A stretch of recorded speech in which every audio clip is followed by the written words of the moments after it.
Excuse me madam. Miss Bhavani, why are you late today? Gift కొనడానికి షాప్కి వెళ్ళాను. ఎవరికి గిఫ్ట్? మీకే మేడం. ఎలా ఉంది? Very nice. పెళ్లి రోజే ఇద్దాం అనుకున్నాను, సమయానికి దొరకలేదు. నేను జీవితంలో ఎప్పుడూ లేటే. థ్యాంక్స్. ఒట్టి థ్యాంక్స్ చాలదు మేడం. 9 నెలల్లో ఇలాంటి బుల్లి యజమానురాల్ని మాకు అందించాలి. ఎక్కడ చచ్చింద్రా బాబు, ఈలోగా నేను చచ్చిపోతున్నాను. పొద్దునగా నీడ కోసం ఎక్కడ తెచ్చా? దొడ్లో పంపునట్టు మాట్లాడతారే. మైల్ దూరం నడిచి 6 గంట సేపు క్యూలో నిలబెడితే ఈ బింది నీళ్ళైనా దొరికినాయి. ఇదిగా ఈ వర్కర్స్ కాలనీలో ఇంతమంది ఉన్నారు, నీళ్ళ ఇబ్బంది గురించి పట్టించుకునే మగాడే లేడు. బాబాయ్, ఈ కాలువలో నీళ్లు రావా? రావు బాబు, నీళ్ళ కోసం అమ్మగారిని అడిగి నోరు ఎండిపోయింది. ఈ కాలనీ గురించి అమ్మగారు పట్టించుకోరు, గవర్నమెంట్ వాళ్ళు పట్టించుకోరు. ఆ టైం అయింది రాజు, నేను వెళ్ళొస్తాను.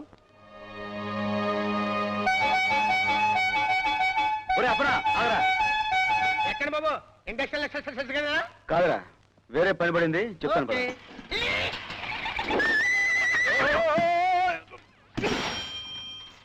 ఆ ఇంట్లోకి పోనీ. ఏ ఇంట్లోకండి? ఆ ఇంట్లోకే. అంత పెద్ద ఇంట్లోకే ఏమంటే? ఎక్కినండి తొక్కినండి లోపల పెట్టి తొక్కేస్తానండి బాబు. నేను తొక్కనండి. ఇప్పుడు తొక్కకపోతే నిన్ను కింద పడేసి నేను తొక్కుతా. కాలు కింద పెట్టుకోండి. ఎందుకంటే బాబు నేను తొక్కుతానండి బాబు. నేను తొక్కుతానండి బాబు. అంత పెద్ద ఇంట్లోకి వెళ్తున్నా కదండి, గురకాగడ సంపెత్తాడమని భయంగా ఉందండి బాబు. నీకేం భయం లేదు, ఇక్కడ నిన్ను ఎవరు ఏమనరు. ఇది మన మామగారు ఇల్లురా అప్పన్న. మామగారిల్లా? ఊరుకోండి సార్, మామగారిల్లు అంటే మామగారిల్లు. నా మీద జోకులు వేస్తారంటండి. చూసావు డాడీ, గతి లేని వాళ్ళ ఎలా రిక్షాలో వచ్చాడో. డబ్బులు ఇవ్వయా బాబు. ఏమిటిది అల్లుడు శిష్య, కారేసి గళ్ళ పోయావా? ఈ ఇంట్లో కుక్కలు బాగోకపోయినా బేబీ కారు ఇచ్చే పంపిస్తుంది ఆసుపత్రికి. కుక్కలు కూడా కార్లు ఎక్కుతున్నాయి కాబట్టి నేను కారు ఎక్కడ మానేసి రిక్షా ఎక్కుతున్నాను. ఇదిగా ఏకలా బిత్రప చూస్తున్నావు, నేను ఎవరినన్నా? ఈ ఇంటికి అల్లుణ్ణి. ఇది మా మావగారు, ఇది నా ముద్దుల పెళ్ళ. మా ఇద్దరికి పెళ్లిలా జరిగిందా అని ఆశ్చర్యపోతున్నావా? నేను నిన్ను పెళ్లి చేసుకొని పో అంటే మా అమ్మ దగ్గరికి వెళ్ళి తన చెయ్యి కోసుకుని రక్తం ధారపోసాను పెళ్లి చేసుకున్న వీరవనిత. జై చిరంజీవా జగదేక వీరా. నాకు పెళ్లి కాలేదండి, ఇలాంటి పార్టీలో సాటిస్ఫైడ్ గురుగారు.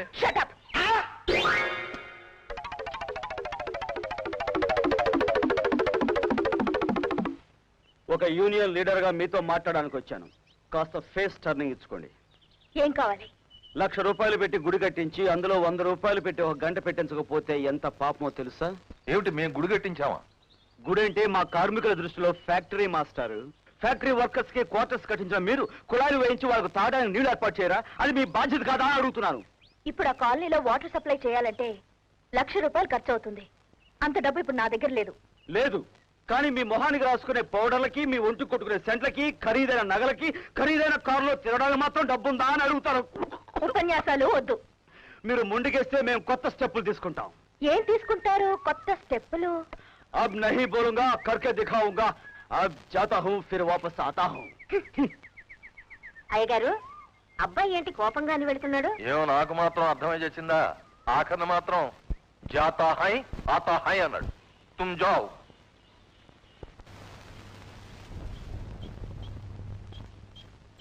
అయ్యో, నీళ్ళు రావట్లేదేంటి? లక్ష్మి! ఏంటమ్మగారు, ఏంటి నీళ్ళు రావడం లేదు? మోటార్ రిపేర్ అమ్మా, చెన్నై గారి కింద రిపేర్ చేస్తున్నారు. అలాగా, ఎంతసేపు బాగు చేస్తారు? ప్రాణం ఉన్న పెళ్ళమే దారికి రావడం లేదు, ఇక ప్రాణం లేని ఈ మోటార్ ఏమొస్తుంది? నేను వెంటనే ఫ్యాక్టరీకి వెళ్ళాలి.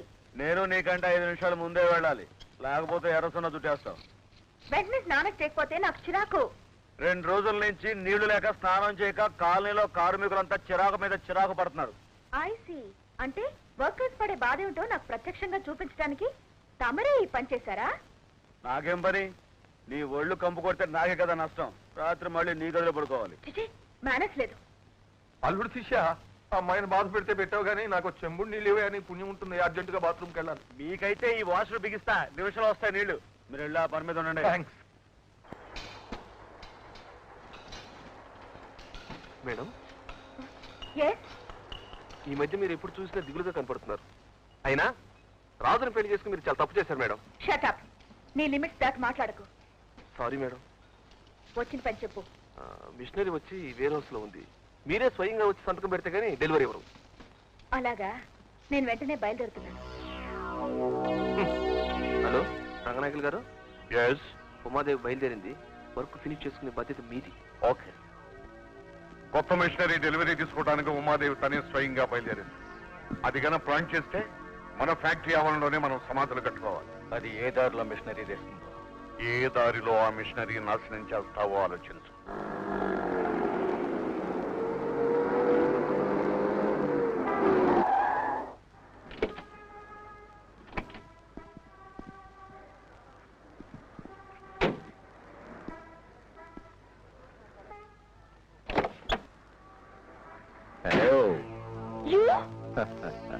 ఆ మిషనరీ వస్తే నువ్వు ఏషియాలో నంబర్ 1 అవుతావన్న భయంతో దాన్ని డిస్ట్రాయ్ చేయమన్నాడు మా నాన్న.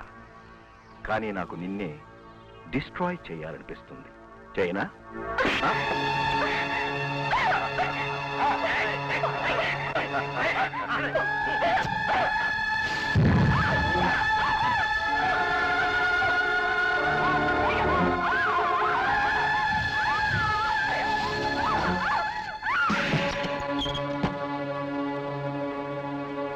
పెట్రోల్ బస్ తగలబెట్టండి.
థ్యాంక్స్. మీరు వెళ్ళండి, నాకు నా సైకిల్ ఉంది.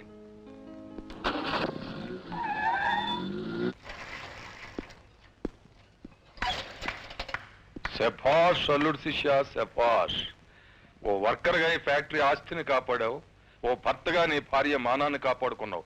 అందుకు నా హృదయపూర్వక థ్యాంక్స్. సారీ మాస్టర్, ఆ పరిస్థితిలో నా భార్య కాదు, మీ ఇంట్లో పనిచేసే పని మనిషి కూతురున్నా సరే కాపాడేవాడిని. ఏది ఏమైనా నీ సాహసానికి మెచ్చి ఓ 25,000 బహుమతిగా ఇస్తున్నాను, తీసుకో. Thank you master. చూడండి మాస్టర్, మీ ఉన్నవాళ్ళ బడ్జెట్ లో ఏసీలు, మారుతి 1000 ఫారెన్ ట్రిప్పులు ఉండొచ్చు. కానీ మా పేదవాళ్ళ బడ్జెట్ లో 2 పూట్ల భోజనం, గుక్కడి మంచినీళ్ళు ఉంటే చాలు. అందుకే మా లేబర్ కాలనీలో కుళాయిల కోసం ఈ 25,000 విరాళంగా ఇస్తున్నాను. పాపం మీ దగ్గర అంత డబ్బు లేదు కదా, దీనికి కూడా లాటరీ కొడుతున్నారు. మీరు ఇచ్చుకోలేరు, తీసుకుంటారా?